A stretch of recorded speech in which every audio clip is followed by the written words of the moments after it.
Hello and congratulations on getting access to this video course on getting traffic from Pinterest.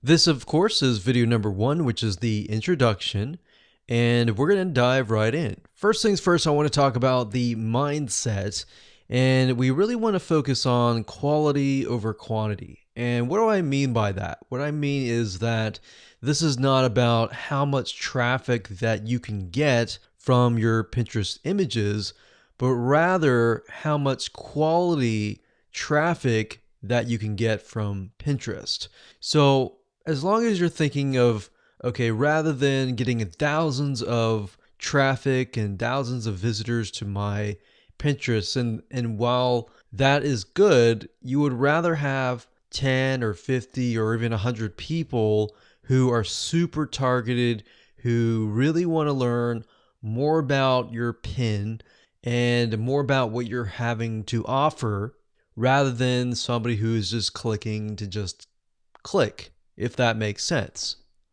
And of course, over time, you'll want to get thousands of high quality traffic as well. So here's a quick overview of what we're going to talk about in this video course. Video number 1 is, of course, this video. Video number 2 is the platform.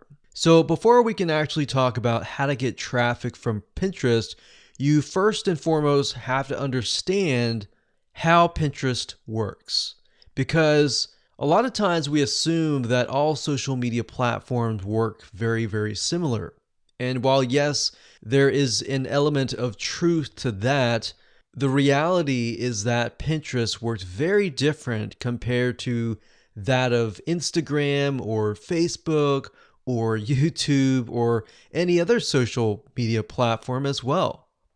Then, of course, video number 3, we'll talk about quality and how to make sure that the images to your content and all of that is high quality.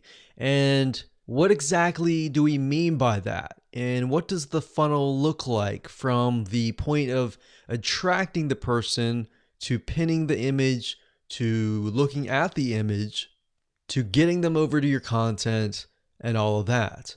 Now, what that entails is congruency, which is what we're going to talk about in video number 4.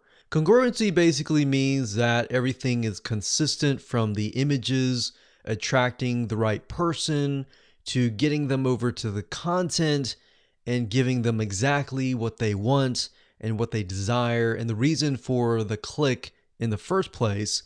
Because believe it or not, a lot of people, when they create marketing campaigns, they totally forget about congruency. So they might make a certain image, but when they get people over to a piece of content, it is unrelated. And then, of course, they wonder why nobody is converting, because at the end of the day, it's not congruent. So we'll make sure that you're on the same page in terms of that and how that works in real life. Video number 5, we're going to talk about visual real estate matters. So visual real estate is essentially, in this case, an image. Now, how big should the image be? Should it be a small image? Should it be a large image? Which size converts the best? So we'll talk more about that in that particular video. Video number 6, we're going to talk about an attractive pin. So in other words, what should your images look like? And then on top of that, I'm sure you're asking, well, what exactly should I put in my images? Is there a formula? Is there a blueprint? And that's what brings us to video number 7, which is the anatomy, or in other words, a breakdown step by step of what every single image should contain at minimum. Video number 8, we'll talk about the reverse engineering hack. And this little hack here is going to help you figure out some ideas on different images, different angles, and all of that in terms of what you should create. Because a lot of times when you start from scratch, you're thinking, well, what kind of images are pin worthy, or what people would want to pin, what people would want to look at? Because you got to remember on Pinterest that you are competing with thousands of other people who have thousands of other amazing images. So if your image does not stand out, then it's going to be essentially put away and not even looked at, comparing to the other beautiful images, if that makes sense. And of course, last but not least, we got video number 9, which is pin automation. Essentially, this is a bonus video to show you how to automate the whole tedious, boring, time-consuming process. All right? So now let's talk about things that you will need to get started. So tools that you're going to need, what you're going to need to have in order to implement what's inside this video course. So obviously you're going to need to have a Pinterest account. You'll need to have a blog or a site with high quality content. If you don't have it right now, that's totally fine, but you will need to have one because you don't really want to direct people directly from your image directly to your sales page because people don't know you. People are still warming up to you. So we'll show you a little bit more in terms of the funnel and how to set up your marketing campaign and all of that. But what the high quality content does is it creates a buffer between your sales page and the image or your opt-in page. So you get them on your list, they sign up, you build a relationship with them, and then you warm them up.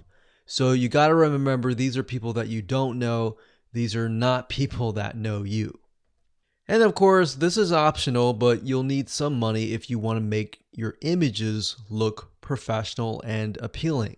So if you're not a photographer and you don't really want to hire a photographer and go about doing that way, you can always purchase what we call royalty-free images that are already professionally made that can fit your niche. And we'll talk more about that in a later video. And of course, some money for optional tools, which we'll talk about in video number 9.